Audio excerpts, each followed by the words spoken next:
வணக்கம். கணித வழிகாட்டல் பரீட்சையினுடைய சரியான விடைகளும் விளக்கங்களையும் பற்றி இந்த வீடியோவில் தெளிவாக பார்ப்போம். ஓகே, முதலாவது விடையை நாங்கள் அவதானிப்போம். முதலாவது வினாவிற்கான விடையை அவதானிப்போம். செங்கோணத்திலும் குறைந்த கோணம். செங்கோணம் என்று சொல்றது நாங்கள் பார்த்தோம் என்றால் நிலைக்குத்தாகவும் கிடையாகவும் வரையப்படுகின்ற கோணங்கள் இரண்டும் ஒன்று சேரேகில உருவாகிறது. ஒரு கோணம் என்றால் இரண்டு கோடுகள், அதாவது இரண்டு கோடுகள் இணையும் பொழுது உருவாகிறது கோணம் என்று சொல்லுவோம்.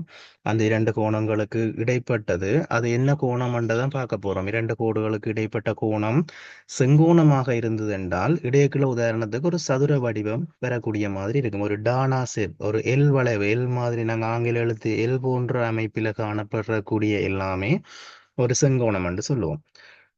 ஒரு சதுரத்தை எடுத்தோம்னா சதுரத்திற்கு நான்கு மூலைகளிலும் நான்கு செங்கோணங்கள் காணப்படும். ஒரு செவ்வகத்திலையும் நான்கு செங்கோணங்கள் காணப்படும். ஆகவே அப்ப செங்கோணம் என்றால் என்னென்று உங்களுக்கு இப்போதைக்கு விளங்கி இருக்கும். ஆகவே இந்த செங்கோணத்தை விட குறைந்த கோணத்தை நாங்கள் எவ்வாறு அழைப்போம் என்று பார்த்தோம்னா நாங்கள் விரிகோணம் என்று கூடிய கோணத்தை தான் சொல்லுவோம். ஆகவே முதலாவது விடை விரிகோணம் பெறாது குறுங்கோணம் என்று அழைப்போம். ஆகவே சரியான விடை இரண்டாவது விடை, செங்கோணத்திலும் குறைந்த கோணம் குறுங்கோணம். சரியா? ஓகே. அடுத்த இரண்டாவது கேள்வி பார்ப்போம். உருவில் உள்ள கோணம். சரியா? உருவில காட்டப்பட்டிருக்கிற இந்த கோணமானது என்னத்தை குறிக்குதுன்னு கேட்டிருக்கணும். சரி, ஓகே. அப்ப நாங்க பார்ப்போம். உருவில காணப்படுற கோணத்தின பார்த்தோம்னா மேற்பகுதி எப்படி இருக்குன்னு பார்த்தீங்கன்னா ஒரு கூர்மையான அமைப்பை கொண்டு காணப்படுது. பாருங்க, இந்த மேற்பகுதியை பார்த்தீங்கன்னா உங்களுக்கு தெரியும் ஒரு கூர்மையான அமைப்பை கொண்டு காணப்படுறபடியால இது கூர்ங்கோணம் என்று சொல்லுவீங்களா. அப்படி இல்லாட்டி எப்படிப்பா இன்னொரு மாதிரி கண்டுபிடிக்கலாம்டா செங்கோணம்டா ஒரு டானா அமைப்பில காணப்பட வேணும்னு மாத்தினாங்க.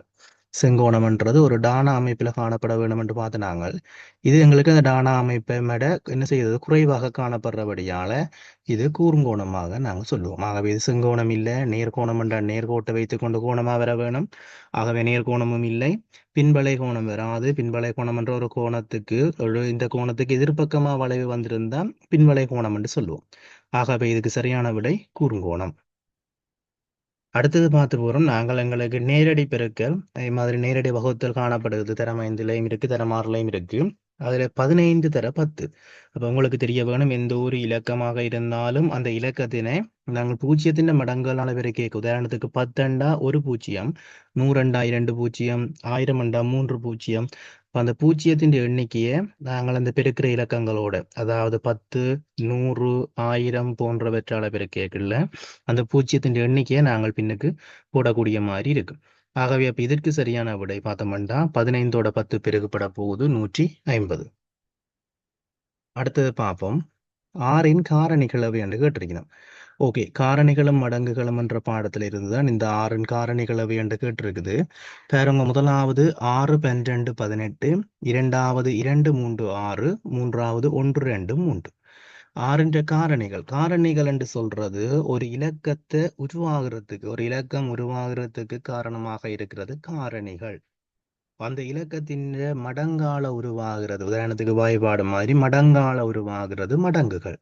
ஆகவே ஆறின்ற காரணிகள் என்று பார்த்தோம்னா 6 உருவாகிறதுக்கு காரணம் ஈர் 3 6 என்று சொல்லலாம். அதே மாதிரி 6 1 6 சொல்லலாம். ஆகவே இந்த 2 3 6 என்பன 6 உருவாகிறதுக்கு காரணம். அப்ப இந்த 6 12 18 என்றது என்னவா இருக்கும் என்று பார்த்தோம்னா இது 6 மடங்குகள். 6 காரணிகள் இல்லை, 6 மடங்குகள். சரி, ஓகே. அடுத்தது பார்ப்போம். 4 மேல் ஒரு 1 என்ற ஒரு பின்னம், அது என்ன பின்னம் என்று கேட்டிருக்கணும். 4 மேல் 1 என்றால் எங்களுக்கு தெரியும் கால்வாசி. அப்ப அந்த கால்வாசி என்ன பின்னம் என்று கேட்டிருக்கணும். முதலாவது அலகு பின்னம், இரண்டாவது முறைமையில்லா பின்னம், அடுத்தது சமவெளி பின்னம்.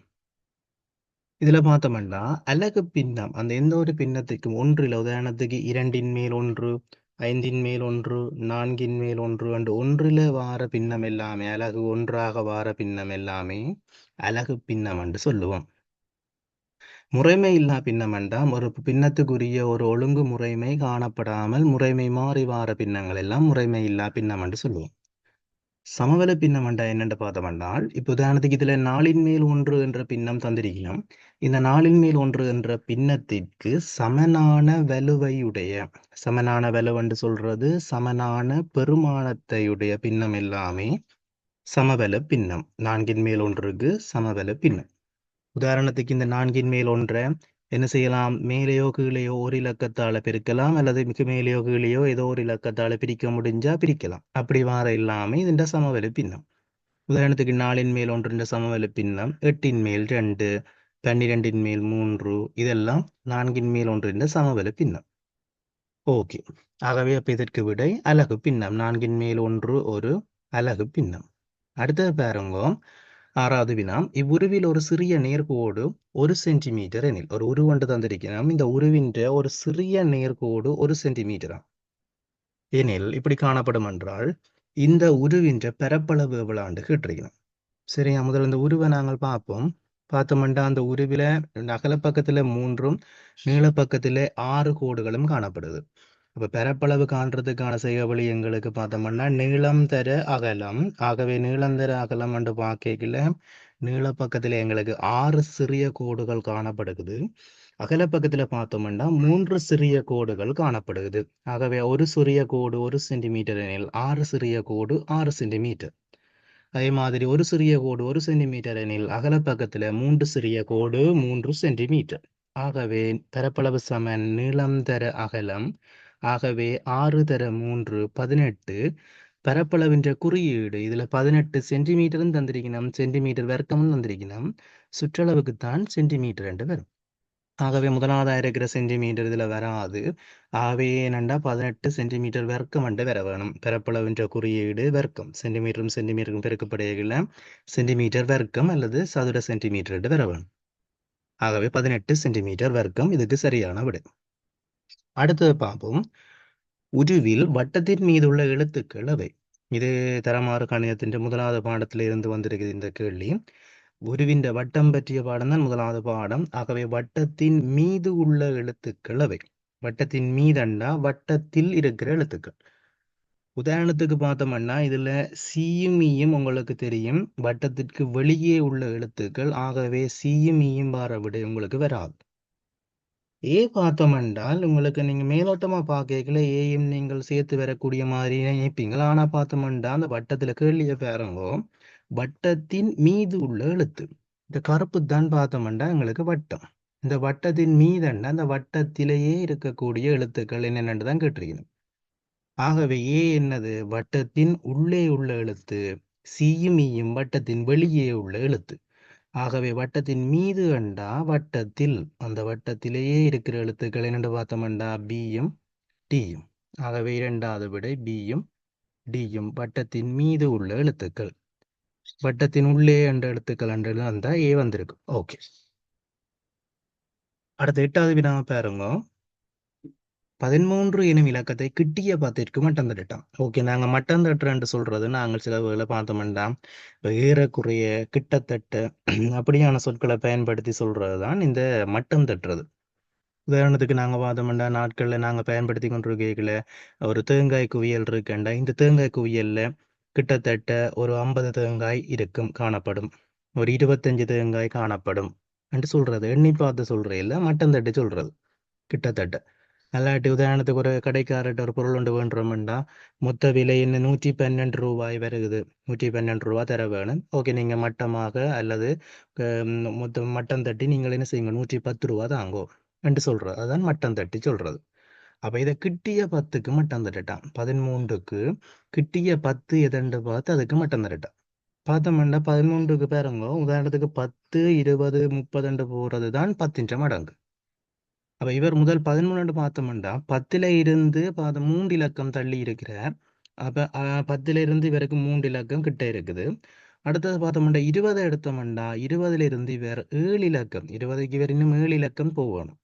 ஆனா 10க்கு முன்னுக்கு வாரதுண்டா இவர் 3 இலக்கம் தான் என்ன செய்யறார், அருகில இருக்கிறார். ஆகவே இவர் மிக அருகில காணப்படுறது எதுக்கண்டு பார்த்தோம்னா 10க்கு. ஏன் 20 வராது? 13 பார்த்தோம்னா 13க்கு அருகில 10 இருக்குது, கிட்டிய 10. 20 என்னது? 7 இலக்கம் தள்ளித்தான் காணப்படுது. 15 வராது, ஏனென்றா கிட்டிய 10ற்கு மட்டம் தட்ட சொல்லி கேட்டிருக்கணும். ஆகவே 15 வராது. 30 வராது. 20 எங்களுக்கு தூரம் என்று பார்த்தோம் அண்டைக்கு, 20 எங்களுக்கு பொருத்தமற்ற அண்டைக்கு 30 மிக பொருத்தமற்றது. ஆகவே அது எங்களுக்கு வராது. சரி, அடுத்தது பாருங்க 9வது கேள்வி. ஒரு கடிகார நேரம் ஒன்று தந்திருக்கணும். இந்த கடிகாரம் காட்டக்கூடிய நேரம் என்னென்று கேட்டிருக்கணும். சரி, பாருங்க கடிகாரம் ஒன்றில் நாங்கள் முதல் அவதானிக்க வேண்டியது மணித்தியாலமுள், அதுக்கு பிறகு நிமிடமுள். அப்போ இந்த கடிகாரத்தில் மணித்தியாலமுள் 2 மணியை குறிக்குது. அது எங்களுக்கு தெளிவாக தெரியுது. கடிகாரத்தின் மணித்தியாலமுள் 2 மணியை குறிக்குது. அதே போன்று இந்த கடிகாரத்தின் நிமிடமுள் பார்த்தோம்னா 1 என்ற இலக்கத்துக்கு நேர வந்தால் 5 நிமிடத்தை குறிக்கும். 1 என்ற இலக்கத்துக்கு 1 நிமிடம் முன்னுக்கு நிற்குது, ஒரு புள்ளி முன்னுக்கு நிற்குது. ஆகவே 2:04 என்றதை குறிக்க போகுது. 2:04 என்று சொல்றது 2 மணி 4 நிமிடம். ஆகவே பார்த்தோம்னா முதலாவது விடை பாருங்கோ, 2 மணி 1 நிமிடம் பிழையானது. 2 மணிக்கு 10 நிமிடம் என்றது பிழை. 2 மணிக்கு 10 நிமிடம் என்று பார்த்தோம்னா 2 மணி ஆகிறதுக்கு 10 நிமிடம். ஆகவே நேரம் 1:50 என்ற மாதிரி வரும், அது பிழை. அடுத்தது 2 மணி 5 நிமிடம் என்று தந்திருக்கணும், இல்லை ஏனென்றா சரியாக 5ல் தரே இல்லை எங்களுக்கு. ஆகவே 4ல் தான் தந்திருக்கின்ற பார்த்துனாங்க. ஆகவே 2 மணி 4 நிமிடம். அடுத்த 10வது கேள்வி பாருங்க, வட்ட வடிவம் காணப்படாத பொருள். வட்ட வடிவம் காணப்படாத பொருள் கேட்டிருக்கணும். ஆகவே காணப்படாது என்று கேட்டபடியால் முதலாவது நாணய குற்றி எங்களுக்கு வட்ட வடிவம் காணப்படும், சரி. வாகன சில்லு வட்ட வடிவம் காணப்படும், சரி. கரும்பலகை எங்களுக்கு சதுரமோ அல்லது பெரும்பாலும் செவ்வகத்திலேயோ காணப்படும். ஆகவே அது வட்ட வடிவம் காணப்படாத பொருள். இது இவ்வளவு தான் உங்களுக்கு இந்த வழிகாட்டல் பரீட்சையில் இடம்பெற்ற முக்கியமான வினாக்கள் உங்களுக்கு தரப்பட்டிருக்குது. ஓகே, அப்போ இதே மாதிரியான உங்களுக்கு வினாக்கள் அடுத்தடுத்த பரீட்சை விளக்கங்கள் உங்களுக்கு இந்த எமது யூடியூப் சேனலில் பதிவிடப்படும் தொடர்ச்சியாக. அதில் இணைந்து கொண்டு மாணவர்கள் அது பற்றிய விளக்கங்களை நீங்கள் பெற்றுக்கொள்ளக்கூடிய மாதிரி இருக்கு. சரி, ஓகே. அப்போ மற்றும் அடுத்த ஒரு விளக்க வீடியோவில் நாங்கள் சந்திப்போம். இந்த நுண்ணறிவு பரீட்சையினுடைய நீங்கள் சரியான இதுகளை நீங்களே என்ன செய்யக்கூடிய மாதிரி இருக்குமெண்டா செக் பண்ணிக்கொள்ளக்கூடிய மாதிரி இருக்கு. சரி, ஓகே, நன்றி.